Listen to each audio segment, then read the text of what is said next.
fait un peu mon retour de voyage. On va maintenant ouvrir la table ronde des élus, qui sont aujourd'hui nombreux avec nous, et je les remercie chaleureusement d'avoir joué le jeu. Ils nous présenteront très concrètement, avec quelques images à l'appui, la manière dont ils comprennent finalement cet objectif de la sobriété foncière, comment ils, localement ils la traduisent. Et puis, nous finirons par l'intervention d'un établissement public foncier, celui de Nouvelle-Aquitaine, qu'on avait rencontré à Bordeaux, et la conclusion sera faite par l'administration centrale en charge du projet de loi et des groupes de travail ministériels sur la sobriété foncière. J'ai donc le plaisir d'accueillir les élus, donc Michel Pont-Adjoint, maire de Draguignan, Christelle Minard, maire de Tremblay-les-Villages dans l'agglomération du Pays de Dreux, Franck Leroy, maire d'Épernay, président d'Épernay Agglomération, Anne Terlet, vice-présidente de l'agglomération Seineur à Louviers, Michel Duvaux, le vice-président environnement écologie du Maubeuge-Val-de-Sambre, Bernard Peterlongo, vice-président en charge de l'urbanisme du Grand Poitiers, François Comène et Loïc Ninares, élus à la fois président et vice-président à la transition écologique de 7 agglopôles Méditerranée. Je vais d'abord laisser la parole à Pierre Jarlier, donc, qui sera l'animateur de ce cercle à partir d'aujourd'hui et qui nous donnera un petit peu son rapport d'étonnement par rapport à cette démarche. Et la table ronde sera animée par Sylvain Grisot, donc l'urbaniste qui nous aide dans cette démarche et qui a rédigé cet ouvrage, le manifeste pour un urbanisme circulaire. Voilà, je vous laisse la parole en espérant ne pas avoir été trop longue. Bonjour à tous et merci de me laisser la parole quelques instants pour qu'on fasse connaissance. Je voudrais évidemment saluer Sandra Marceau, avec laquelle j'ai déjà eu l'occasion de travailler puisqu'elle m'a auditionné plusieurs fois. Vous dire aussi que moi j'ai vraiment le sentiment que ce cercle des territoires qui sont très économes en consommation foncière, c'est une vraie chance et c'est en même temps un vrai défi. Parce que, bon, d'abord, on sait que c'est quelque chose qui est extrêmement compliqué, qu'aujourd'hui, on connaît l'objectif, mais que les moyens pour y parvenir, c'est évidemment quelque chose de très difficile. Mais du coup, moi, je pense qu'on a vraiment la chance aujourd'hui de pouvoir bénéficier d'une démarche ascendante. C'est-à-dire que bien souvent, on nous parle de textes, et là, on va être au cœur du sujet dans quelques jours avec la loi qui arrive en discussion sur la question du zéro artificialisation. Les choses sont verticales et pourtant, tout ça doit s'appuyer sur des démarches de terrain. Et là, pour le coup, comme on sait qu'on est dans un domaine qui est extrêmement innovant, finalement, où on apprend un peu en marchant parce que finalement, on est en train de changer nos habitudes. On est dans une période de mutation profonde qui amène à avoir vraiment une approche complètement différente de l'aménagement urbain, avec ce qu'on disait tout à l'heure, le principe de l'aménagement circulaire, qui évidemment amène une autre culture de l'urbanisme. On a vraiment intérêt, et moi je le dis pour ceux qui ont aujourd'hui en charge de la charge de l'action publique et surtout de l'évolution des réglementations, on a intérêt vraiment de s'appuyer sur toutes les démarches de terrain.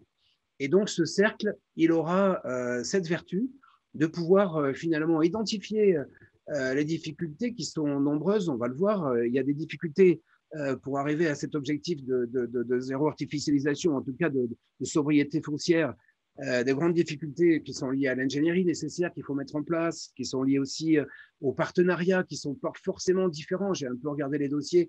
Selon les territoires, ils sont aussi extrêmement différents. Des difficultés aussi qui sont liées à la question du foncier.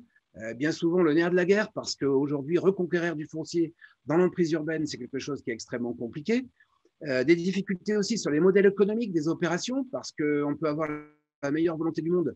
Bien souvent, malheureusement, on n'arrive pas au bout parce que, même si on a une belle opération d'aménagement, derrière, les investisseurs n'y viennent pas parce que le modèle économique n'est pas adapté à ces nouveaux enjeux. Et moi, je pense que ça sera un vrai très beau sujet. Et puis aussi, évidemment, toute la question qui est liée à l'évolution des documents d'urbanisme, à une nouvelle approche de l'urbanisme qui doit faire consensus. Et là, on voit bien que la discussion entre l'urbain et le rural n'est pas simple parce que Par définition, beaucoup de communes rurales, on le sait, ont envie de continuer à faire leur développement et en même temps, il faut essayer de recentrer les aménagements sur les secteurs urbains. Donc, ça crée des problèmes d'entente, des problèmes de partage. Donc, cette nouvelle approche aussi de l'urbanisme, elle sera tout à fait importante. C'est pour ça d'ailleurs que dans les expériences qui vont être analysées, et je sais qu'il y a des territoires pilotes qui sont dans ce cas, il serait intéressant de regarder comment on travaille à la fois sur le cœur de ville, à la fois sur PVD, sur les petites villes de demain, parce qu'il y a évidemment toute la question de l'aménagement des pôles urbains, mais aussi d'un aménagement équilibré du territoire avec le développement nécessaire de certaines zones rurales ou périurbaines dans des conditions qu'il faut maîtriser évidemment. Et puis, tout à l'heure, il y a un mot qui a été évoqué par Hélène, que je trouve sans doute un des plus importants, c'est la question de la culture. Évidemment, c'est très compliqué aujourd'hui, même quand on a la meilleure volonté du monde, quand on est élu et qu'on veut se lancer dans une opération de sobriété foncière, c'est très compliqué aussi de pouvoir trouver le public qui va partager tout ça. C'est la question, par exemple, aujourd'hui de la culture du logement, qui n'a rien à voir avec celle qu'il faudra demain sans doute développer pour aller vers des opérations plus sobres sur le plan foncier. C'est toute la question du développement des lotissements en périurbain dont on connaît les limites aujourd'hui. Et là, évidemment, ce sont des sujets qu'il faut partager, sur lesquels il faut travailler beaucoup sur la sensibilisation du public pour que demain, ces opérations, elles soient attractives. Parce qu'il y a une vraie question sur l'attractivité de ces opérations de reconquête urbaine. Donc pour tout ça, moi je crois franchement que ce cercle des pionniers va être absolument déterminant. Moi je suis très heureux de pouvoir travailler aux côtés de toutes les collectivités qui se sont engagées. Et comme l'a dit Hélène tout à l'heure, mais ça a été aussi dit par Roland, il y a énormément de territoires qui sont déjà engagés dans ces démarches. Ils ont par contre des problèmes de clés pour y parvenir. Ils ont des problèmes de clés et de moyens pour y parvenir. Et il faut qu'avec ce cercle, on puisse bien identifier ces difficultés et qu'on puisse faire remonter auprès des pouvoirs publics justement la nécessité, comme vous l'avez dit Sandra tout à l'heure, de faire évoluer à la fois les réglementations, à la fois la législation, mais aussi la culture d'un urbanisme raisonné, d'un urbanisme sobre sur le plan foncier. Et c'est évidemment un travail qu'on a à faire à la fois auprès de nos collègues élus, à la fois aux côtés évidemment du public et aux côtés des parlementaires pour les amener évidemment à faire évoluer tous les textes dans ce sens. Ça peut être en tout cas un très beau challenge et un très beau défi pour ce cercle. J'ajoute une dernière chose, c'est qu'on sait aussi que la faisabilité économique des opérations, elle est aussi directement liée à l'incitation qui peut exister par les pouvoirs publics. Et on passera sans doute pas à côté de discussions sur le plan fiscal, parce que on voit bien que, je prends toujours l'exemple de droit de mutation. On veut absolument que les gens restaurent les logements, mais par contre, s'ils construisent du neuf, ils ont moins de droits de mutation que s'ils viennent dans le centre ancien. Donc, c'est à un moment, les élus, même s'ils sont disposés, engagés dans des démarches de sobriété foncière, eh bien, le modèle économique ne suit pas. Donc, il va falloir évidemment l'accompagner et ça sera sans doute un des objectifs de ce cercle. Et dans les prochains jours, je pense, Hélène, on pourra donner des informations sur la façon de faire vivre ce cercle, comment nous allons échanger, comment nous allons travailler sur des sujets qui se recoupent dans vos difficultés pour justement essayer de les résoudre. Voilà, et je serai à votre disposition pour ça.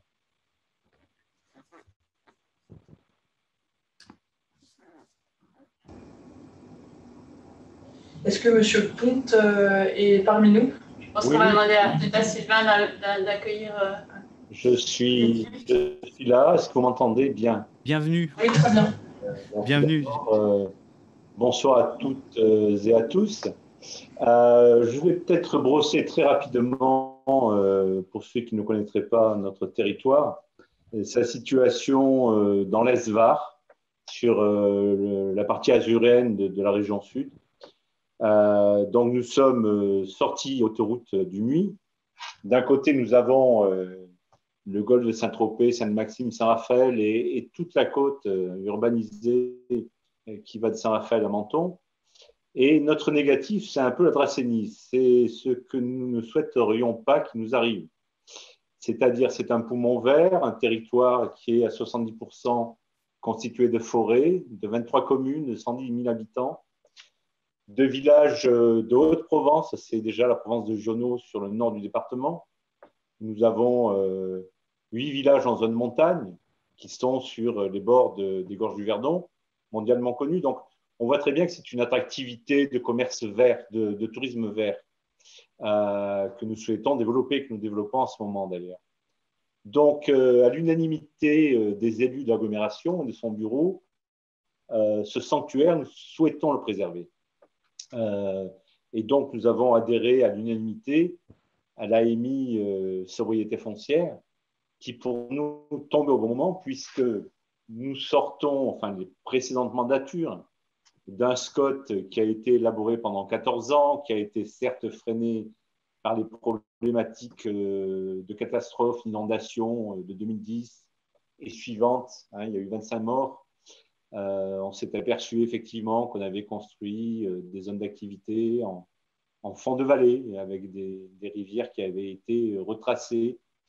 Donc nous arrivons en décembre 2019, avec une approbation d'un SCOT qui a automatiquement en février 2020 été bloqué par l'État.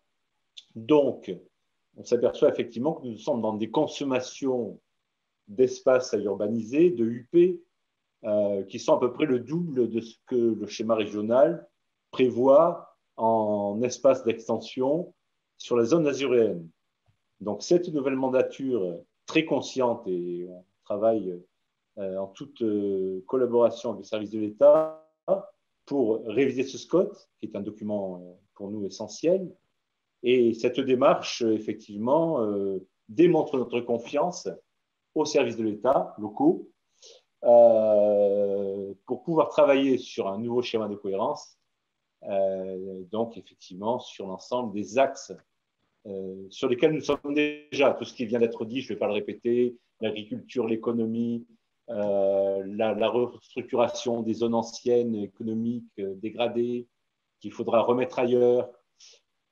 Donc là, nous avons quand même des consommations à venir puisque les précédentes mandatures n'ont pas réalisé les zones d'aménagement qui étaient potentiellement ciblées et parfois maîtrisées au niveau foncier, l'EPF maîtrisant parfois 100% de zones d'activité ou de zones économiques sur le MUI, que nous souhaitons donc très rapidement mettre en place. Alors, pour nous, l'économie circulaire, c'est quelque chose d'essentiel.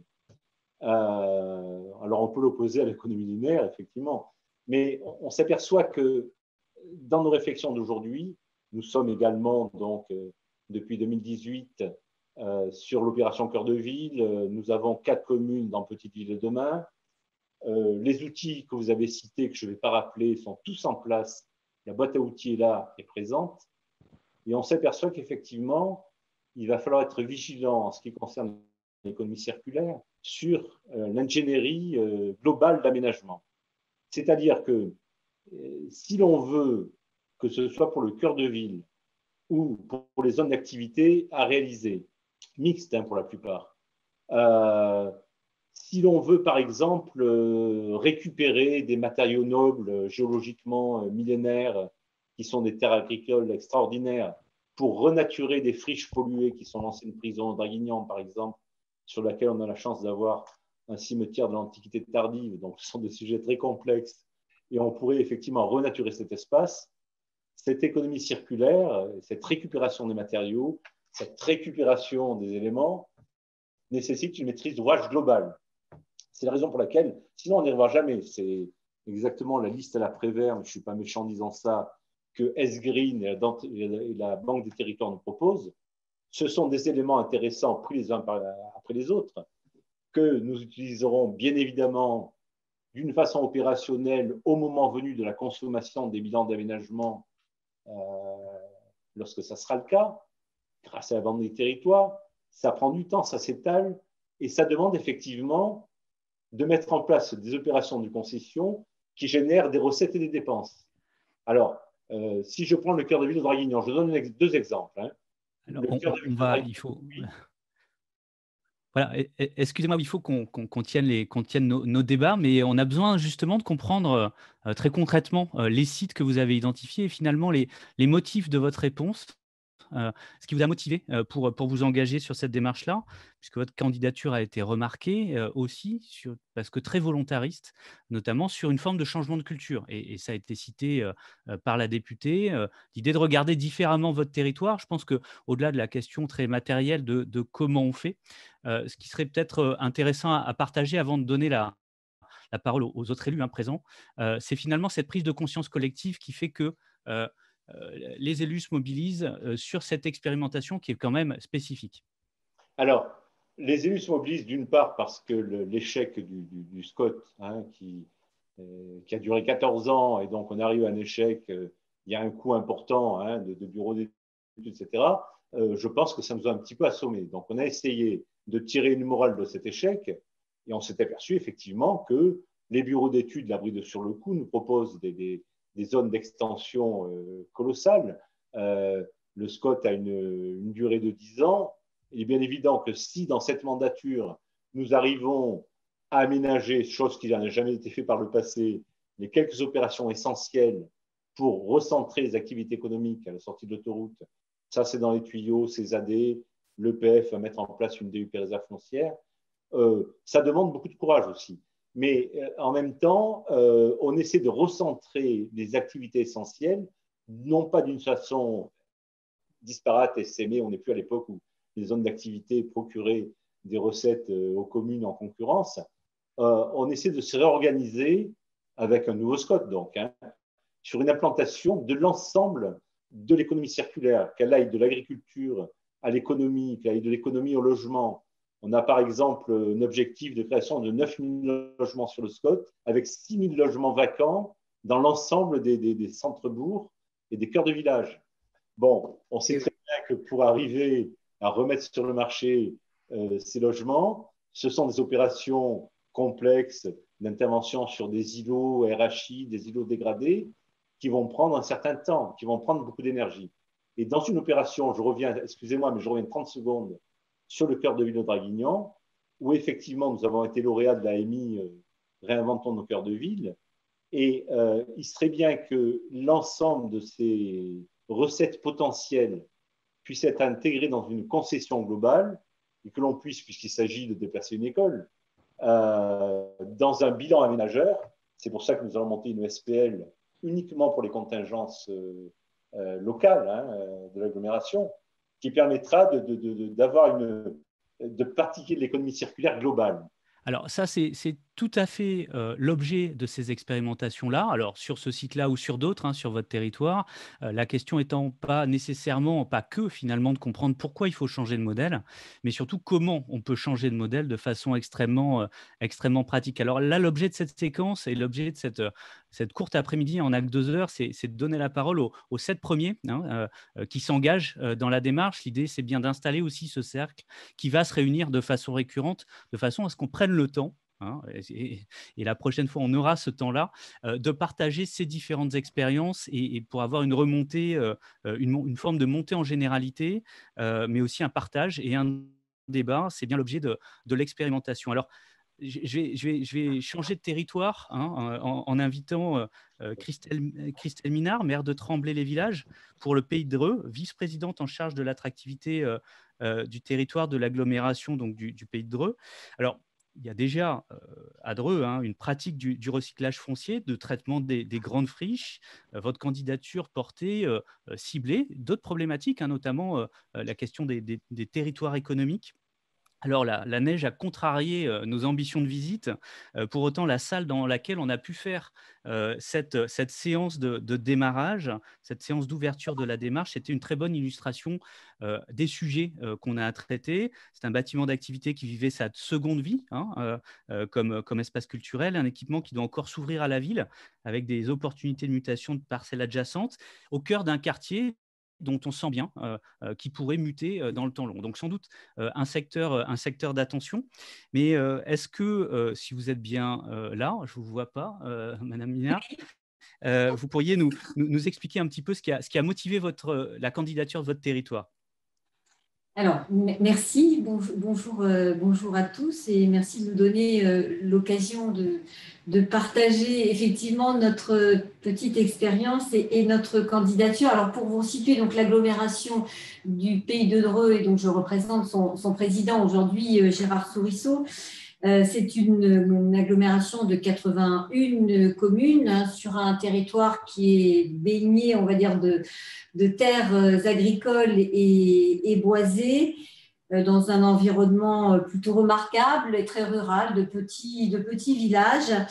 Et nous nous situons au carrefour de l'Île-de-France, de la région Normandie et donc de la région Centre à laquelle nous appartenons, à 1 heure de Paris.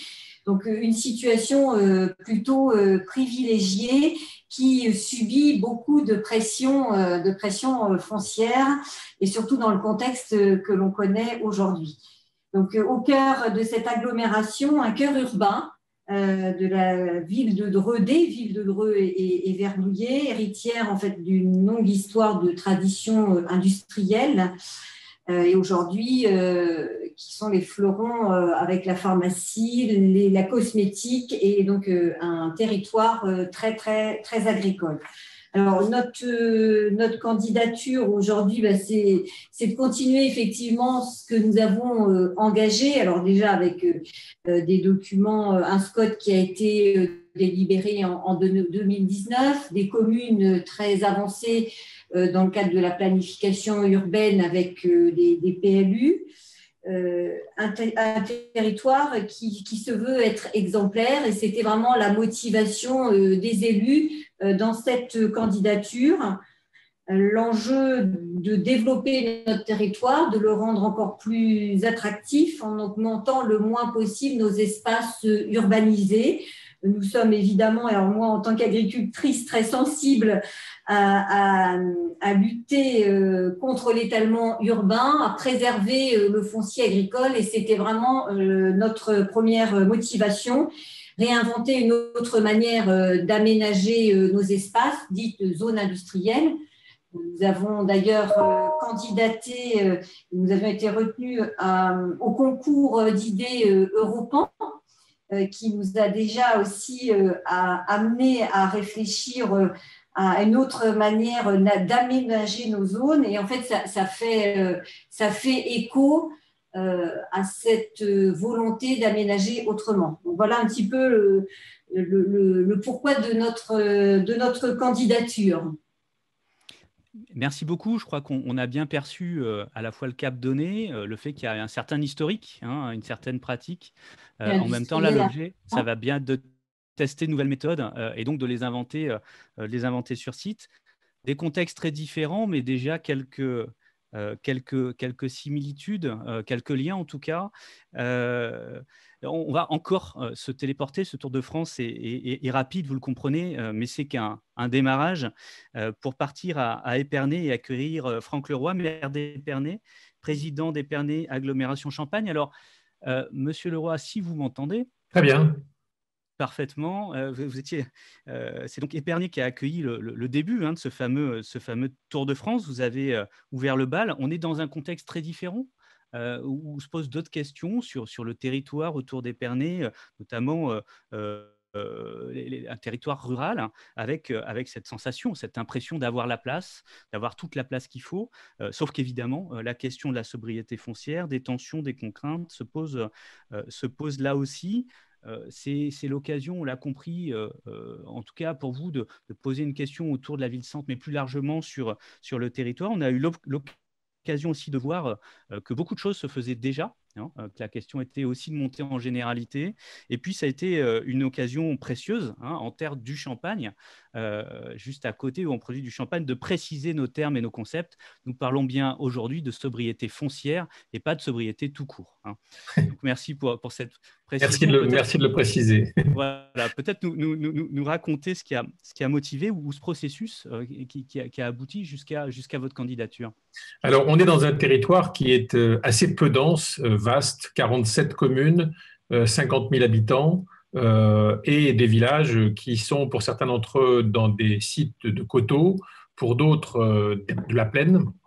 Et la tentation, alors quand on est en paysage viticole, c'est simple, le prix de l'hectare étant supérieur à 1 million d'euros, il n'est pas possible de s'étendre. Donc il y a déjà une contrainte pour une ville comme Épernay qui est complètement cernée par la vigne et qui ne peut pas s'étendre. Ce qui fait que chez nous, j'allais dire que la sobriété foncière, elle est obligatoire, on n'a pas le choix et donc on est obligé en permanence de reconstruire la ville sur elle-même, ce qui engendre évidemment énormément de difficultés parce que c'est infiniment plus simple de consommer de l'espace agricole ou de l'espace naturel que de constamment essayer d'acquérir du foncier pour reconstruire un morceau de ville ou s'attaquer à des friches qui sont évidemment problématiques. Et pour les villages des alentours, eux, leur parler sobriété foncière, c'est les priver de ce qu'ils considèrent comme être leur seul axe de développement.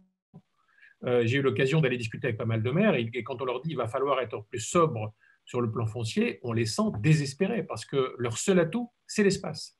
Et notre culture, et je pense que le problème, il est culturel, ça a été évoqué tout à l'heure par plusieurs intervenants. Le problème, c'est que la culture que nous avons, nous, maires, depuis des dizaines et des dizaines d'années, c'est que l'espace, la nature, l'espace agricole, ça a toujours été notre variable d'ajustement. À chaque fois qu'on faisait un projet, c'était pour plus de lotissements, des lotissements plus grands, c'était plus de zones d'activité, et on ne se posait pas la question du foncier agricole ou du foncier forestier ou naturel. Pour faire un parallèle, je dirais que le foncier, c'est un peu notre mer de glace. Depuis des années, elle disparaît, elle diminue sans qu'on se rende compte. Donc, étant donné que pour une activité aussi essentielle que la production de champagne, donc de raisins, et en même temps l'agriculture, que le péril majeur pour nous, c'est le réchauffement climatique, il faut qu'on agisse sur tous les leviers qui vont nous permettre de maîtriser le réchauffement climatique, de produire moins carboné, de préserver la biodiversité qui est indispensable. La vigne, elle a besoin de biodiversité, elle a besoin d'eau, elle a besoin d'un climat tempéré. Si demain, comme l'annonce le GIEC, on a dans le grand quart nord-est de la France 50 voire 55 degrés en 2050, c'est demain, les jours de canicule, vous imaginez ce que ça peut provoquer. Je vous donne un exemple, il y a 2 ans, 8% de la production de champagne a disparu en une journée par des vents chauds venus du sud qui ont grillé la vigne sur place. Donc, et il faisait 41 degrés. Imaginons 50 degrés. Donc, on n'a pas le choix. Je veux dire par là que la sobriété foncière s'impose, la préservation de la biodiversité s'impose, et je voudrais d'ailleurs saluer l'initiative parce que c'est très compliqué de s'attaquer à cette question. C'est sans doute la question la plus compliquée à mon sens parce que ça prend à revers une culture ambiante que tout le monde partageait, à savoir que l'espace en France, ce n'était pas un problème, on était plus grand qu'ailleurs, on avait plus d'espace qu'ailleurs, et donc on s'est allé. Il va falloir revenir là-dessus, c'est extrêmement compliqué, et parmi les attentes que j'ai à l'égard de cette mission, c'est de créer avec nous les outils pour nous permettre de convaincre tous les élus qui sont persuadés que parce qu'ils ont un territoire vaste où il n'y a pas grand-chose à part quelques haies et quelques champs, ben, pourquoi pas multiplier les lotissements pour essayer de combattre la désertification. Et je pense que ça, c'est un sujet majeur qui, si on ajoute effectivement les caractéristiques de notre territoire, font de cette question de la sobriété foncière une question essentielle.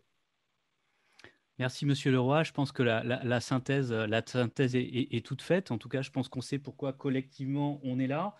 Le local est donc rattrapé par les enjeux du siècle, notamment climatiques. Changer de culture, changer de modèle, ça a été dit, pour arriver à se développer, c'est aussi important et c'est un des attendus de cette expérimentation. Et les 7 territoires ont été aussi sélectionnés pour ça, une ambition de développement, hein, mais pour autant sans consommer de sol. Et donc changer de modèle avec au cœur de l'expérimentation le développement d'outils pour faire, mais vous rajoutez une ambition et sans doute une nécessité, développer des outils pour convaincre et pour convaincre de faire en amont de tout ça. Oui, et puis vous en êtes rendu compte en venant l'autre jour, on a aussi une friche SNCF de 13 hectares en plein milieu de la ville.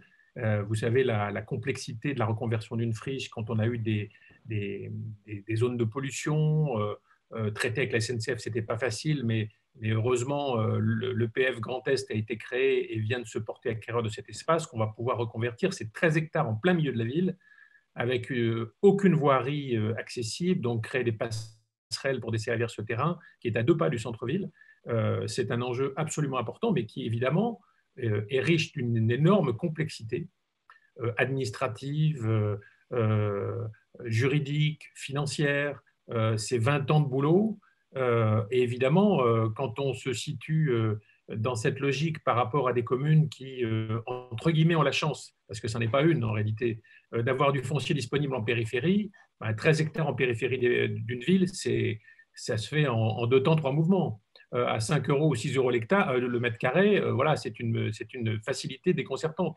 Là, on est parti sur un projet d'une complexité extrême, mais en même temps, on n'a pas le choix. Et on veut également faire de ce quartier, cet ancien quartier industriel, un écoquartier, parce qu'on considère que quelque part, dans une ville qui, comme la nôtre, dans un territoire comme le nôtre, qui vit de la nature, l'agriculture et la viticulture, c'est ce qui nous apporte notre richesse. On se doit, j'allais dire, enfin de rendre à la nature ce qu'on lui a pris si souvent. Et c'est une démarche que je trouve passionnante, que je sais extrêmement complexe, mais je pense qu'avec l'appui de cette mission, on va y arriver. Il en faut en effet du courage pour attaquer un site d'une telle complexité et d'une telle ampleur, hein, et c'est aussi un des enjeux et un des motifs du choix par le PUCA des villes moyennes, justement, parce que l'enjeu de l'ingénierie, de la capacité à faire est d'autant plus crucial ici. Alors, on va passer à Louviers, hein, avec Anne Terlez, vice-présidente de l'agglomération Seine-Nord, qui m'entend peut-être. Oui, je suis avec vous. Parfait. Vous me rassurez. Alors, Louviers est déjà, et l'agglomération dans sa globalité, est déjà très engagée dans des démarches, notamment de mutation de friches. Il y a un savoir-faire, une forme d'historique, de tradition.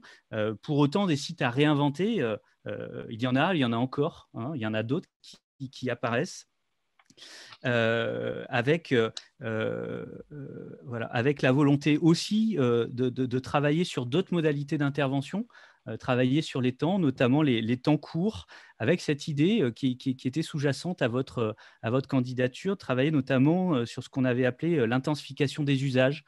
C'est-à-dire comment faire plus avec ce qu'on a déjà, notamment des bâtiments des bâtiments publics qui pourraient servir plus souvent. Voilà, en tout cas, c'était un premier axe.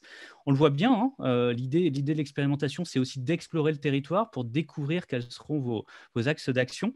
Alors, est-ce que vous pouvez nous raconter à votre tour pourquoi est-ce que vous êtes engagé dans cette expérimentation-là ? Merci beaucoup. Effectivement, Louviers, donc je suis vice-présidente de l'agglomération. Effectivement, je suis aussi première adjointe de la ville de Louviers. Donc, j'ai la double casquette, ce qui est assez intéressant. Louviers est une commune de 19 000 habitants environ. C'est une ville de la reconstruction, puisqu'elle a évidemment souffert à la Seconde Guerre mondiale d'un bombardement important. Et donc, nous sommes ville de la reconstruction. C'est une ville centre et historique d'un territoire plus vaste, l'agglomération Seine-Nord, qui, elle, fait 106 000 habitants, 60 communes, et qui est sur l'axe Seine. C'est un point important, je pense, donc entre Paris et Le Havre, et qui a en partage ce territoire, je pense aussi que c'est important, de l'eau et de la forêt. Donc la Seine et l'Eure pour l'essentiel, mais également d'autres cours d'eau, et la forêt qui représente une part très importante de notre territoire. Et donc on a une qualité de vie en Seine-Nord qui est importante, avec des réservoirs de biodiversité également importants, et on a une spécificité sur ce territoire qui est que nous sommes un bipôle urbain, donc Louviers, la ville centre et historique, et puis Val-de-Reuil qui est la ville nouvelle, et du coup un axe structurant entre ces deux communes qui irrigue l'ensemble du territoire. Alors, on a une histoire qui est liée au premier mandat. On a été élu en 2014, où d'emblée, on a rapidement identifié qu'on avait besoin de mener des opérations très structurantes de reconquête de notre cœur de ville. Et d'ailleurs, on avait appelé dans le programme de 2014 et dans les réalisations qu'on a fait, ces actions-là que nous souhaitions mener, on l'avait appelé cœur de ville avant même que Action Cœur de Ville n'existe. Donc, c'est un peu la fusée à 3 étages. Effectivement, cette opération cœur de ville initiale, un dispositif en lien avec la région qu'on a appelé ville de la reconstruction, puisqu'on a un enjeu très fort sur la reconquête dans le centre-ville de l'habitat, de la reconstruction qui a été très délaissé parce qu'il ne correspond plus aujourd'hui aux critères de nos administrés. Donc, et on a besoin d'ailleurs d'avoir aussi une reconquête de qualité architecturale autour de cet habitat de la reconstruction. Et puis, le troisième étage de la fusée, ça a été clairement Action Cœur de Ville et du coup, le dispositif proposé par le gouvernement. Parallèlement à ça, on est sur un territoire très industriel. Alors, Louviers était une ville très industrielle, mais le territoire séneur est très industriel. C'est un véritable poumon économique pour la région, aux portes de la métropole de Rouen, un peu plus éloigné de Paris, mais voilà, on est dans cette synergie de l'axe Seine. Et donc, on a un axe de développement important qui met en avant le besoin de foncier, bien sûr, à la fois pour le développement des plus petites communes qui sont sur le territoire, mais également pour le développement économique. Et en fait, les objectifs de consommation foncière démontrent que on a une consommation foncière qui est beaucoup trop importante, certainement, par rapport aux enjeux climatiques de notre territoire. Alors, même si là, les documents de planification annoncent une consommation inférieure à ce qu'elle a été au début des années 2000, sur les 15 premières années, pour autant, on a constaté quand même que la part de terres agricoles qui n'est déjà pas très importante sur notre territoire, mais aussi en raison de la présence de la forêt, voit sa surface en fait diminuer de 5% dans les premières années aussi. Donc on a un enjeu fort là-dessus. On a une conscience que cette consommation foncière ne peut pas durer, et on a cette conviction aussi que l'on peut globalement tenir les deux bouts en fait, et concilier en fait à la fois les exigences d'un territoire comme le nôtre en termes de développement et celles qui sont liées au développement durable. En fait, effectivement, on a plusieurs enjeux, je pense. Donc, il y a la question de l'habitat, mais ça a été largement repris précédemment. Habitat avec cette question de la qualité architecturale qui doit être la nôtre. On a une question de politique agricole à inventer, qui jusqu'à présent n'était en tout cas pas vraiment systémique. Enfin voilà, il n'y avait pas de politique publique dédiée à ça, et il va falloir qu'on le fasse. On a des gros enjeux de renouvellement urbain puisqu'on a trois quartiers, donc 2 à Louviers de renouvellement urbain. Et on a, alors moi je crois, un enjeu en fait de couture urbaine qui n'a jamais été comme beaucoup de villes de cette taille-là, de villes moyennes, qui a vu aussi son extension se faire avec beaucoup de lotissements, plutôt en périphérie, en tout cas au-delà du cœur de ville, et avec des coutures urbaines qui n'existent absolument pas. Et on a un gros travail à faire sur ce sujet. On a mené dans le cadre de notre opération de renouvellement urbain une étude d'urbanisme favorable à la santé, et on sait qu'on a des gros enjeux sur le territoire seineur et en particulier à Louviers sur ces questions-là. Pour autant, la traduction de ces enjeux aujourd'hui, on ne les a pas, et donc ce qu'on cherche à faire avec notre inscription dans ce programme de sobriété foncière, c'est donc de résoudre cette inadéquation aujourd'hui de nos documents, en tout cas de nos pratiques avec les exigences de développement durable, mais également de trouver en fait un nouveau prisme de lecture du territoire, de ce territoire qui est une réserve de biodiversité, et de réconcilier ce que décrivait très bien Monsieur le maire d'Épernay aussi, c'est cette exigence de développement durable, y compris en lien avec nos collègues des communes plus rurales, puisque effectivement c'est une discussion compliquée. Et il va bien falloir qu'on trouve des outils pour convaincre. Et j'ai en tête, pour en avoir discuté dans une association d'élus qui est engagée sur la question, on sait par exemple qu'on a un sujet aujourd'hui dans nos documents de planification. Effectivement, les terrains constructibles sont moins importants qu'ils ne l'étaient, et pour autant, on est sur des modèles de construction pavillonnaire qui sont identiques à ceux que l'on pouvait avoir il y a 10 ou 20 ans. Et donc, en fait, aujourd'hui, on a des problèmes de voisinage qui se développent, qui étaient habituellement des problèmes plutôt de verticalité, et qui, y compris dans nos lotissements, commencent à être incarnés parce qu'on a des terrains plus petits, le même type de pavillon, et donc, en fait, ça ne colle pas. Et là, on pense qu'on a un enjeu pour trouver de nouvelles formes d'habiter, et on a besoin de cette expertise que nous n'avons pas nécessairement, nous, bien qu'on ait deux niveaux de collectivité bien staffés et avec une belle ingénierie, et je salue ceux qui sont d'ailleurs, tous les agents qui sont autour de cette table, mais pour autant, voilà, on n'a pas forcément cette expertise et on aura certainement besoin que vous nous accompagniez voilà, pour ça. Je ne sais pas si j'ai bien résumé, mais… Je pense que vous avez en tout cas posé l'ambition. J'espère que l'expérimentation pourra amener tout ça. Alors, ça va être relativement simple, hein. Résoudre les problèmes qui se voient sur la trajectoire, c'est-à-dire qu'on a un problème de modèle d'habitat, et finalement, bougeant le curseur du même modèle, on n'y arrive pas. Et donc, il faut bien avoir un changement de modèle. S'appuyer sur la qualité de vie du territoire. Engager le dialogue entre la ville-centre ou en tout cas les espaces urbains et les territoires plus ruraux, régler les problèmes de couture et puis créer un projet de territoire. Et donc un projet de territoire à la fois urbain et agricole, ça fait beaucoup. Je ne sais pas si tout sera résolu à l'issue de l'expérimentation, mais en tout cas, le cap est donné. À mon avis, beaucoup de territoires peuvent se reconnaître aussi sur ces problématiques-là, en tout cas qui sont autour de la table. Je vous remercie. Peut-être, Monsieur Grisot, si je peux juste rajouter quelque chose, oui.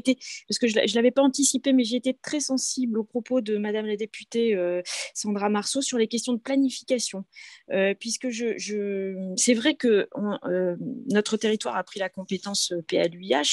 Ça a été une discussion extrêmement intense, importante dans notre assemblée communautaire, et pour remporter l'adhésion, parce qu'effectivement, il fallait une majorité très large, donc pour remporter l'adhésion de l'ensemble des communes sur ce document de planification, parce que c'est quand même un document de planification important, il a fallu faire des concessions.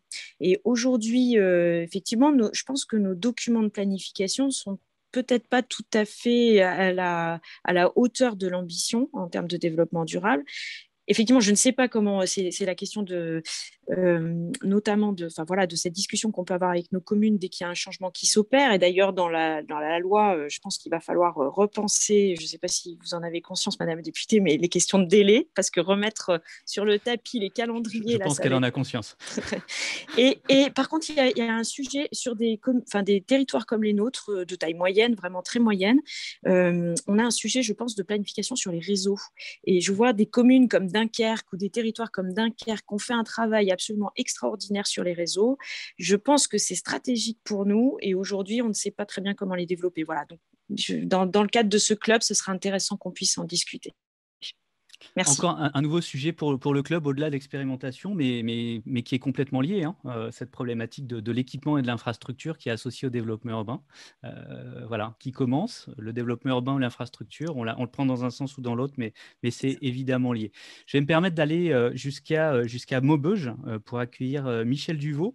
Alors, sauf erreur, vous êtes vice-président environnement et écologie de l'agglomération Maubeuge-Val-de-Sambre. Oui, bonjour à toutes et à tous. Bonjour. Effectivement, vous n'avez pas commis d'erreur. Je suis donc Michel Duvaux, vice-président de l'agglomération Maubeuge-Val-de-Sambre, en charge de l'environnement et l'écologie. Je suis très heureux d'être présent cet après-midi.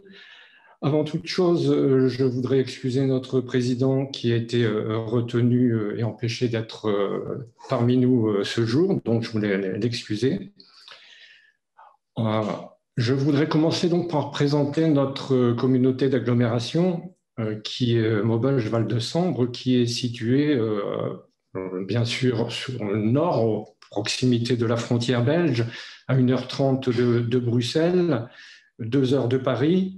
Cette communauté d'agglomération composée de 43 communes, 126 000 habitants, qui est traversée par la rivière la Sambre, composée principalement de 3 pôles urbains et de 25 communes rurales, entre autres. C'est un territoire qui est encore fortement industrialisé, même si au cours de ces dernières décennies, il a beaucoup souffert des disparitions d'industries qui ont ici aussi laissé des friches conséquentes. Cependant, c'est un territoire qui est riche du maintien d'un parc bocager en milieu rural encore important et que, évidemment, nous souhaitons préserver. Préserver également ces réserves naturelles que nous avons réussi à mettre en place au cours de ces dernières décennies et une surface riche de cette surface agricole qui va nous permettre et qui nous permet de développer une politique de circuit court avec la volonté d'approvisionner notamment la restauration scolaire sur notre territoire.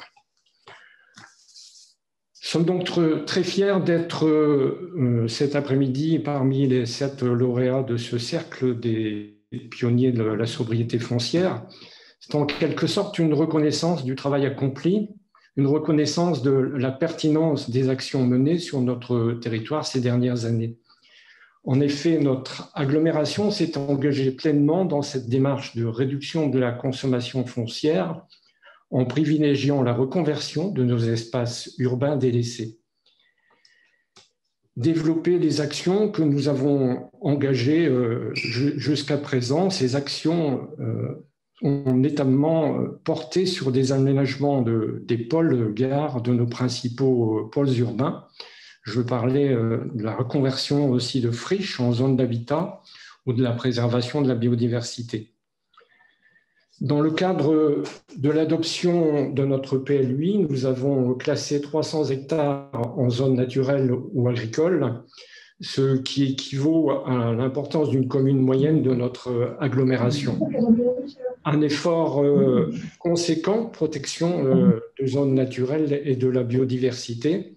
Alors cet effort a été partagé par les 43 communes de l'agglomération. Alors ça ne se fait pas aussi facilement, mais nous avons réussi à aboutir à cet effort conséquent.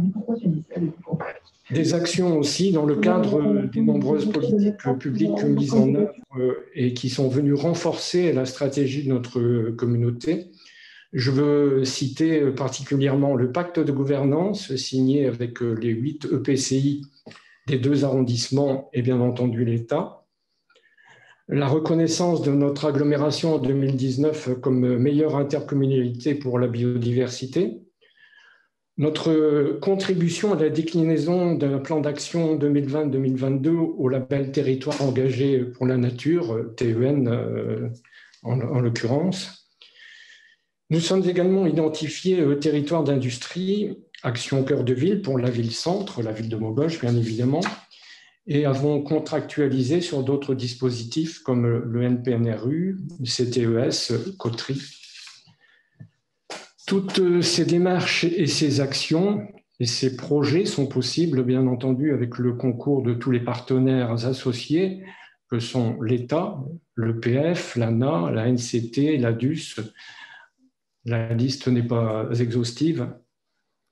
Cependant, l'agglomération souhaite se saisir de cette démarche territoire pilote de sobriété foncière pour être encore plus ambitieuse, en ouvrant le champ à l'expérimentation comme l'exige la situation sociale, climatique et économique. C'est en effet pour nous, les élus, une démarche audacieuse qui permet de relever de nombreux défis. Travailler sur l'identification du foncier de notre territoire et de son devenir nous semble important, voire primordial, pour tendre notamment vers le zéro artificialisation nette, pour définir des enjeux du foncier en créant une cartographie dynamique et préopérationnelle qui servira bien entendu aux acteurs économiques, qui permettra aussi de saisir les opportunités de reconversion écologique ou de la création d'habitats. Permettre de transformer notre agglomération en site démonstrateur, des sites particulièrement stratégiques. Je veux là, à cet instant en particulier, parler du traitement futur de l'hôpital actuel de Maubeuge, puisque actuellement un nouvel hôpital est en cours d'achèvement et libérera prochainement des espaces conséquents. À nous de pouvoir les traiter, d'imaginer un devenir et de récupérer bien entendu cette surface que l'on estime à près de 12 hectares, ce qui n'est pas neutre. Nous avons également à traiter des friches industrielles aussi imposantes que l'ex-usine Sambre-et-Meuse, où là, ce sont près de 20 hectares sur une commune de l'agglomération, avec bien entendu un sol pollué à traiter et une reconversion envisagée en ferme solaire. Le traitement des friches, donc sur un long terme, grâce à un portage renouvelé avec l'EPF, bien entendu. Nous sommes, je le disais tout à l'heure, sur un territoire où la casse industrielle de ces dernières décennies a laissé de nombreux bâtiments abandonnés et surtout sur le périmètre de ceux-ci des sols pollués. Donc nous lancerons prochainement des études de faisabilité, particulièrement sur les 2 sites que je viens d'évoquer, afin d'en déterminer de façon pragmatique et opportune le développement de ces zones. Nous sommes bien sûr conscients que cette démarche ne permettra pas de tout résoudre, mais qu'elle devra nous conduire à décider ce que l'on pourra mettre concrètement en place pour répondre aux situations actuelles et projeter l'avenir du territoire. Parce que c'est bien de ça dont il est question, de l'avenir de notre territoire. Cette démarche expérimentale nous permettra de nous enrichir au travers de nos échanges, au travers du partage de nos expériences avec d'autres territoires, et de trouver, j'en suis sûr, de nouvelles sources de financement. Cette démarche nous permettra également d'avoir une meilleure connaissance des dispositifs existants pour optimiser notre travail, car l'objectif pour nous est de proposer l'application de cette volonté de sobriété foncière à toutes nos communes, qu'elles soient urbaines, périurbaines ou rurales. En résumé, aider à réinventer ce nouveau modèle de densification de manière à pouvoir le dupliquer sur tout le territoire. Telle est aussi une de nos motivations. Voilà, en résumé, la motivation principale de notre engagement à ce cercle. Merci beaucoup, Monsieur Duvau. Donc, on le voit bien, vous ne manquez pas de sujets, mais aussi de pratiques et de savoir-faire. Un des enjeux sera sans doute, en effet, de trouver, comme on le disait tout à l'heure, les outils pour convaincre autour et pas que le cœur de votre agglomération, mais aussi peut-être d'inventer d'autres façons d'agir, d'autres façons de travailler sur des objets comme l'hôpital ou d'autres lieux de votre territoire. Merci beaucoup. On va partir à Poitiers pour accueillir Bernard Peterlongo, vice-président de Grand Poitiers en charge de l'urbanisme. Alors, à Poitiers, la coopération territoriale, ce n'est pas une nouveauté. Il y a un travail de longue haleine qui est mené. Et en même temps, cette coordination des stratégies urbaines entre les différents territoires, on vient une fois de plus de le voir. On l'a vu tout à l'heure avec cette question du PLUI. C'est l'enjeu clé pour la sobriété foncière. On ne peut pas avoir une commune qui s'engage sur ces démarches-là et sa périphérie, ses communes voisines qui restent sur un modèle plus ancien. Vous avez, à Poitiers, éprouvé le besoin d'aller plus loin sur cette question de la sobriété foncière et votre candidature témoignait d'une maturité de la réflexion, d'une envie d'y aller, mais aussi du besoin d'y aller et de faire basculer les choses. Alors, si vous m'entendez… Oui, je vous entends. Parfait, vous me rassurez. Est-ce que vous pouvez nous raconter quelque part justement ce passage à l'acte à travers ce dossier? Pourquoi on s'est inscrit dans cette démarche et pourquoi ça nous intéresse? Et même déjà, je dirais même avant que cet avis d'appel soit lancé, on considérait déjà ce sujet comme central. Et je dirais, le fait que cette opération soit lancée par l'État nous a paru particulièrement intéressant. Et pour nous, faut pas il y a presque un effet d'aubaine à participer à cet appel à projet parce que on était déjà dans cette idée et cette réflexion. Alors, un petit mot de ce qu'est Grand Poitiers. Grand Poitiers, c'est 40 communes et c'est une communauté urbaine de 200 000 habitants, dont à peu près 90 000 dans la ville centrale. C'est composé de choses très diverses, Grand Poitiers, parce qu'il y a une vieille ville historique. Tout à l'heure, lors de sa présentation, Hélène Esquine nous a parlé effectivement de la visite qu'elle avait faite où, entre 5 minutes après avoir visité le centre historique de Poitiers, on est descendu dans le quartier de la Gare, qui est quand même très, très différent du cœur historique. Et donc, ça montrait un petit peu l'étendue des difficultés d'une certaine ville. Et puis, l'aspect proprement de Grand Poitiers, c'est que c'est très divers. C'est très divers. Il y a dedans des communes historiques, comme Poitiers, qui sont Chauvigny ou Lusignan, qui sont d'ailleurs petite ville de demain, mais aussi la commune qui a le Futuroscope. Et puis, on est coincé un peu entre une communauté d'agglomération qui est à notre nord, qui est Châtellerault, qui est beaucoup plus industrielle que Grand Poitiers, et puis un sud, toute une partie très rurale qui va va déborder jusqu'à la Charente. Donc, c'est vrai dire qu'on est dans une zone où on est marié géographiquement, mais où il n'y a pas d'entité totale, globale, et que pour beaucoup d'habitants de Grand Poitiers, la notion de Grand Poitiers n'existe pas. Donc, ça veut dire qu'il faut qu'on lance des réflexions en commun et que ça tombe bien parce que on vient de finir le SCOT et que ça allait non sans douleur, mais on vient de finir le SCOT, on a fini notre PLH et donc maintenant notre étape c'est de faire notre PUI aux 40 communes. Et donc, on a une diversité totale, puisqu'il y a encore des communes qui sont en carte communale et d'autres qui ont des PLU qui viennent d'être terminés. Alors, pour cette réflexion sur l'étalement urbain, c'est vrai qu'on vient, c'est antinaturel par rapport à un certain nombre d'élus, je dirais d'élus un peu traditionnels qu'il y a encore dans nos régions, notre région, mais on a une opportunité particulière cette fois-ci, car Poitiers, c'est une nouvelle équipe, les autres villes, Busserolles, qui est la deuxième ville, c'est aussi une nouvelle équipe. Moi, je suis le maire de Saint-Benoît, qui est un nouveau maire, et donc la réflexion globale ne part de ce qu'on a envie de faire, et que la réflexion sur la sobriété est apparue comme un élément très important et qui est majeur pour être un élément de la transition écologique qu'on voulait mener sur la totalité du territoire. Alors, les sujets sont variés, puisqu'on a parlé effectivement des gares, tout le monde parle de projets de gare, mais la façon dont on veut travailler, nous on veut travailler aussi avec la Société d'équipement du Poitou, on va travailler évidemment avec l'établissement public foncier, mais vous allez avoir tout à l'heure, juste après, intervenir moi, Laurence Oued, et qui fait partie de l'EPF Nouvelle-Aquitaine.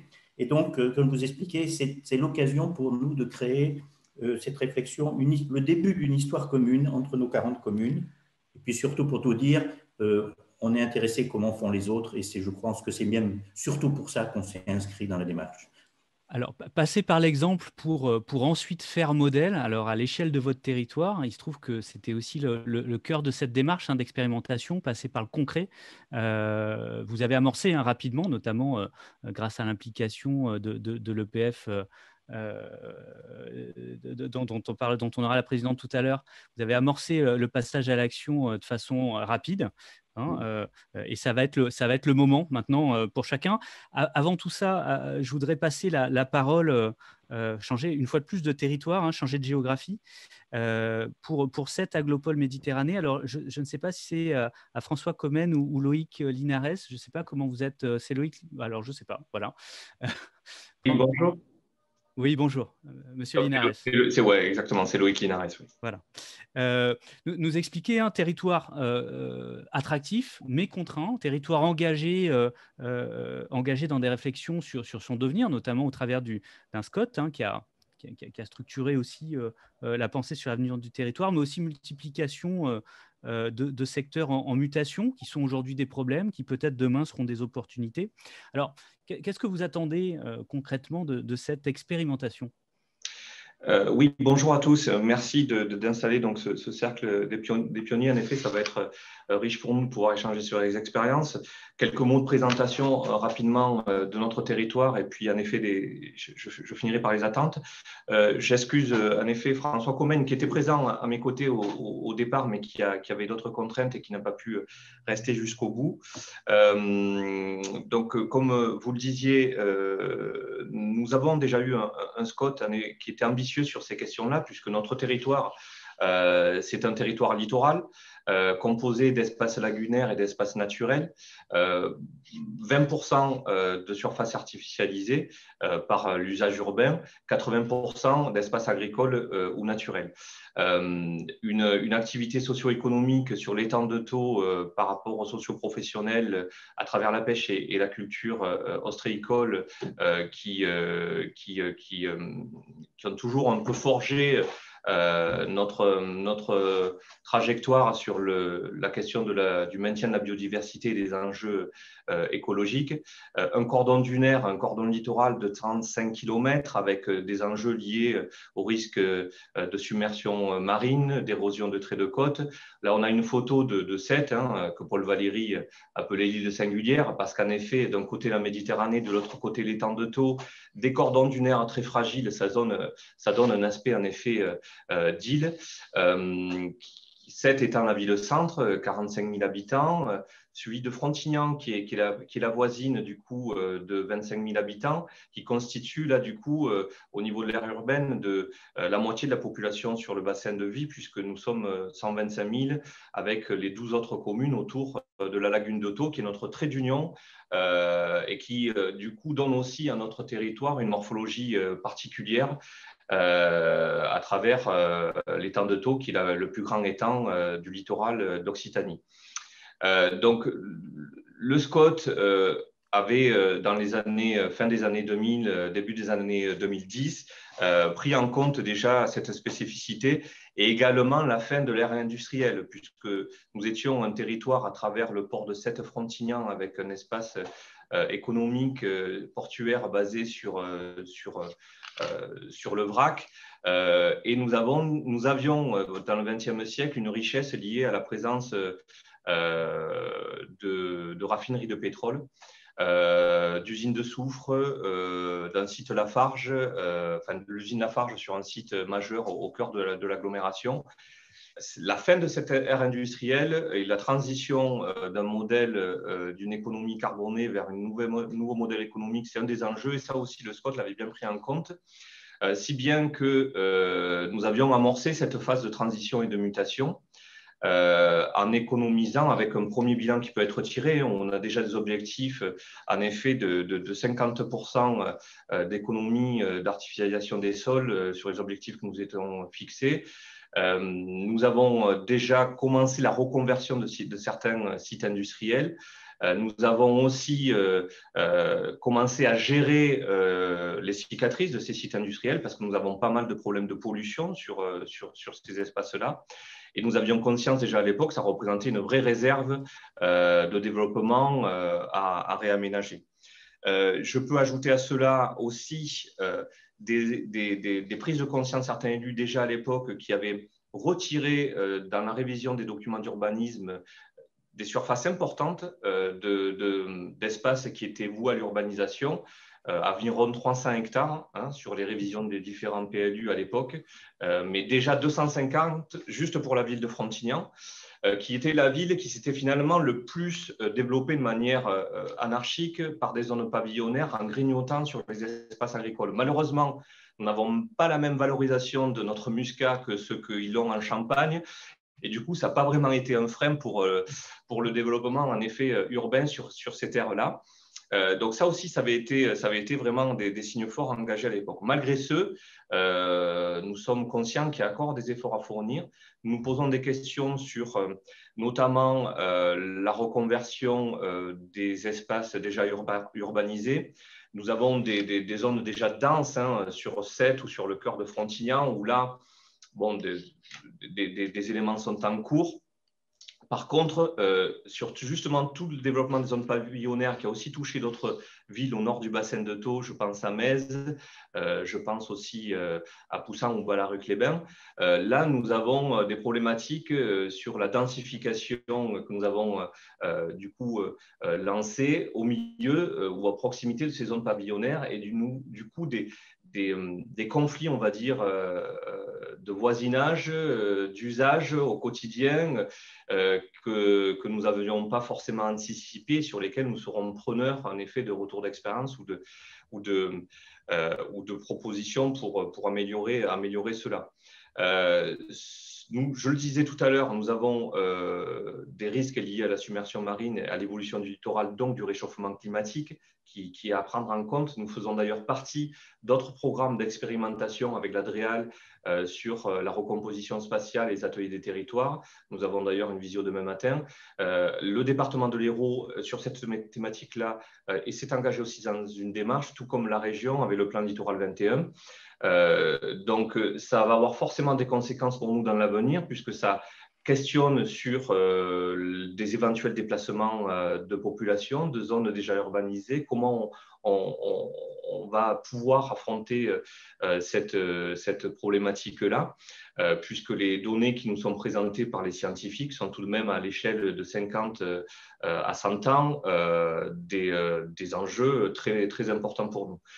Je rejoins en cela les collègues qui ont pu s'exprimer sur, en effet, les craintes du coup par des objectifs aujourd'hui qui sont nécessaires, mais comment on va pouvoir faire converger finalement tous les enjeux zéro artificialisation nette, recomposition spatiale, densification, avec des communes aussi qui, elles, misent sur le développement de leurs espaces encore possibles à aménager.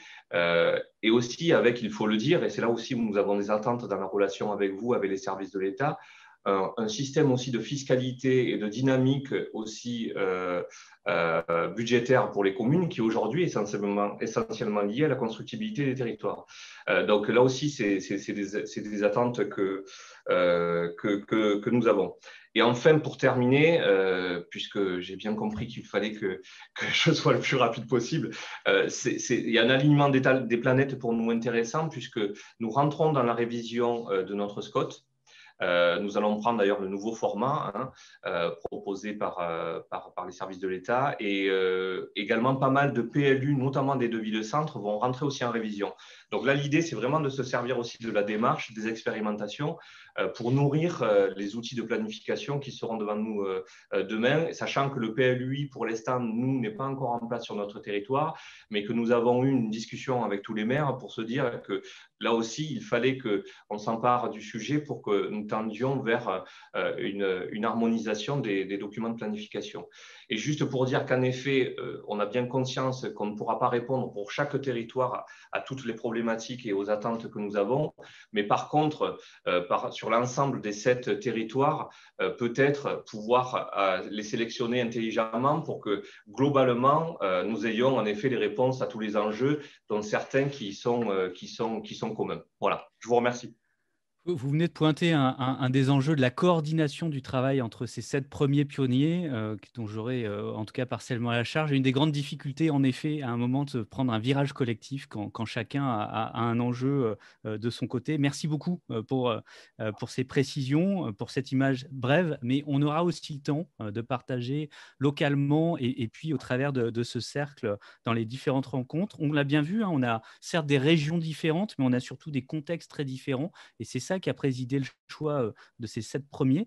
On a des histoires, des géographies, des rapports aux grandes métropoles, aux enjeux économiques, environnementaux, mais aussi à ces relations entre centre-périphérie, même si on a toujours du mal à utiliser ces termes, qui sont aussi différents. Pour autant, on a beaucoup de points communs, des opportunités dans la ville qui est déjà là, ou des problèmes, mais transformons-les en opportunités. Une transition à amorcer, notamment dans les esprits, avec cette acculturation dont parlait Madame la députée, mais aussi dans les faits, passer aux actes, avec ce rapport entre la planification et l'opérationnel. On a oscillé des outils, y compris de fiscalité, la planification de façon permanente.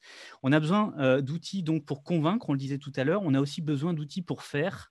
Et s'il y a bien un outil qui sert à faire ce recyclage urbain, c'est bien un EPF. Alors, Laurence Froued, vous êtes élue locale et présidente de l'EPF Nouvelle-Aquitaine, donc pleinement engagée dans ce passage à l'acte de ce que j'appelle l'urbanisme circulaire. Alors, on dit depuis 20 ans qu'il faut faire la ville sur la ville. Mais jusqu'à présent, on l'a peu fait, faut être honnête. Quelles sont pour vous les clés du succès et qu'est-ce que vous attendez pour votre part de cette expérimentation ? Bonjour à tous. Et puis, bonjour à Madame la députée Marceau, avec qui on avait pu échanger également. Je crois qu'elle a vu beaucoup de monde. Moi, j'attends beaucoup de cette démarche sur les territoires pilotes de sobriété foncière, avec cette idée de créer ce cercle, parce que je crois beaucoup au partage des bonnes pratiques et aux échanges sur les difficultés techniques. Et comme c'était précisé depuis le début, il faut à la fois donner des perspectives aux collectivités, aux élus, et puis il faut regarder en face quelles sont les difficultés. Pour répondre à votre question, l'établissement public foncier, c'est dans son accompagnement auprès des collectivités. Pourquoi la question de la réutilisation, du recyclage foncier ou de la reconquête de l'existant, elle prend du temps parce qu'elle est plus complexe, elle demande beaucoup plus d'ingénierie, de savoir-faire, de technicité, et aussi parce qu'elle coûte plus cher que l'étalement urbain. Et ça, malheureusement, et je crois que tous les témoignages d'aujourd'hui montrent que c'est un modèle qui a créé beaucoup de dégâts en matière d'artificialisation des sols. Donc, si on veut changer de paradigme, il faut d'abord changer de pratique. Et je crois beaucoup, effectivement, à cette valeur de l'exemple. Alors, moi, j'ai deux casquettes. J'ai vécu les affres des deux. En tant que conseillère régionale en charge du SRADET de la région Nouvelle-Aquitaine, j'ai vécu l'exercice de l'obligation de donner des objectifs de planification aux collectivités territoriales, au SCOT et au PLUI. Donc, j'ai pris mon bâton de pèlerin pour aller sensibiliser sur la question de la lutte contre l'artificialisation, et on a mis un objectif de réduction de l'étalement urbain, de l'artificialisation de 50%. Donc, on n'a pas été jusqu'au zéro artificialisation nette parce qu'il nous semblait pas possible et atteignable à un horizon facilement accessible pour les élus. On a fixé 2030, mais on a mis l'objectif de neutralité foncière à terme et à long terme dans le SRADET. Et puis, en même temps, avec l'EPF, je mesure et on mesure avec les équipes au quotidien quels sont les vrais besoins des collectivités et les clés de réussite.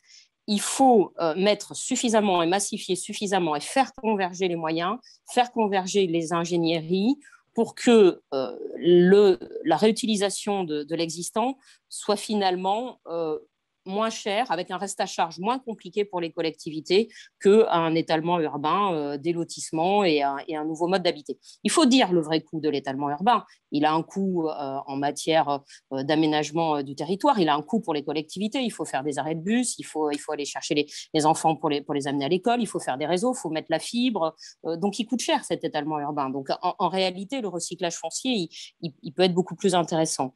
Mais c'est vrai qu'il faut, et ça revient à des témoignages qui ont été donnés, il ne faut pas désespérer les élus avec des objectifs qui ne seraient pas atteignables. J'en avais parlé avec la députée Marceau, ou en tout cas des objectifs qui changent trop vite dans le temps et qui, tous les 2 ou 3 ans, demanderaient de réorganiser, de refaire des documents de planification et de donner des objectifs qui, finalement, pourraient mettre les élus en difficulté. Et l'autre sujet que je vois et qui ressort aussi à travers les expériences que vous avez données, et on sent bien cet intérêt des villes-centres et des intercommunalités, c'est de ne pas opposer l'urbain et le rural, et de ne pas et de ne pas renforcer cette facilité peut-être des collectivités qui ont le plus de moyens à développer des projets, finalement de les développer aux dépens des zones plus rurales qui auraient plus de difficultés ou qui n'ont pas grand-chose à renaturer, tout simplement parce qu'elles sont déjà en pleine nature.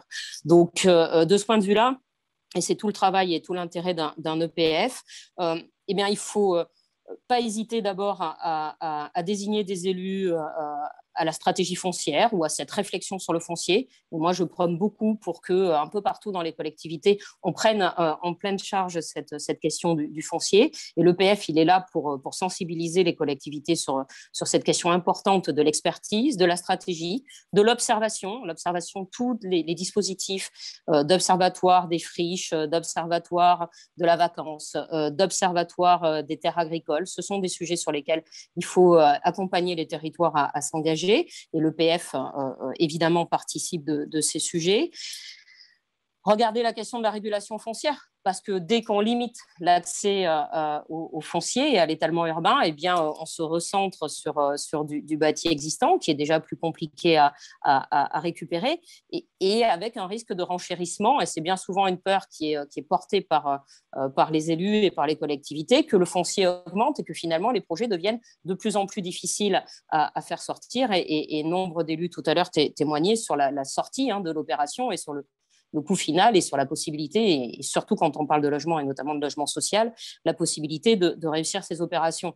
Donc, il faut travailler à la régulation foncière et les établissements publics fonciers partout en France travaillent ces sujets-là et sont là pour négocier à la place des maires.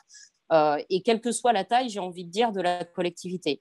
Et l'établissement public foncier Nouvelle-Aquitaine, il travaille autant pour les grandes agglos et on est ravis que Poitiers et Grand Poitiers soient un territoire pilote de sobriété foncière. On a d'autres communes, collectivités qui sont dans le cercle, avec Périgueux, Angoulême et Brive, qui ont aussi des projets de recyclage foncier avec l'EPF, souvent autour de la gare, c'est souvent des sujets majeurs.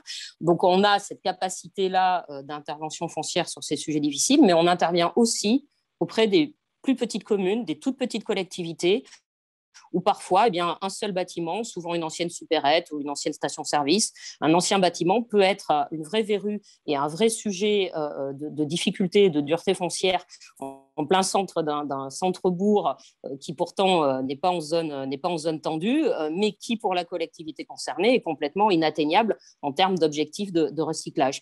Et le savoir-faire de l'établissement public de Nouvelle-Aquitaine, c'est aussi ça, c'est d'aller intervenir partout et de ne pas opposer le rural et l'urbain et de montrer partout qu'on peut trouver des solutions.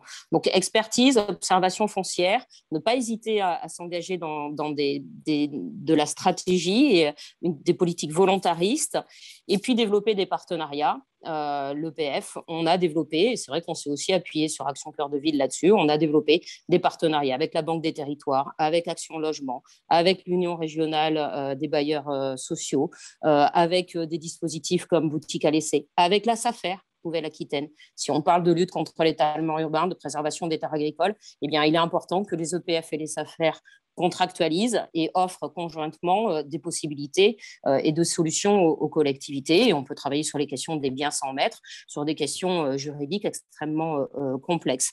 Donc, de ce point de vue-là, c'est vraiment pour moi le témoignage que je voulais faire aujourd'hui, de dire que si on veut réussir ces objectifs de sobriété foncière, quel qu'il soit, 50%, 75%, à terme, le zéro artificialisation nette, il faut d'abord prouver aux élus, essaimer, prouver aux élus qu'il y a des dispositifs qui fonctionnent, échanger entre nous et finalement donner des perspectives, parce que sinon on n'y arrivera pas. Sinon on sera sur un blocage avec des élus qui vont nous dire on ne sait pas faire, c'est trop compliqué, vous nous désespérez, dans le même temps vous nous demandez de l'habitat, vous nous demandez du développement économique, vous nous demandez de conserver nos écoles, mais comment peut-on faire? Donc c'est surtout ça, et c'est vraiment de ce point de vue-là que je tenais à témoigner et à saluer cette démarche extrêmement positive d'échange, d'essaimage et d'échange des bonnes pratiques, en regardant en face, Roland Michel-Blaiseau le disait tout à l'heure, les difficultés et les blocages qu'il faut lever, à commencer par les questions d'ingénierie et de blocage financier, évidemment. Merci beaucoup. Donc, on sait faire, sans dire que c'est facile à faire, c'est certainement pas le sujet. Vous le disiez à l'instant, des problématiques de finances, d'ingénierie, de culture, on l'a, je pense, beaucoup dit, un contexte légal aussi, il y a un sous-jacent de débat évidemment qui était important, mais aussi donner envie, et c'est très certainement un des objets du programme.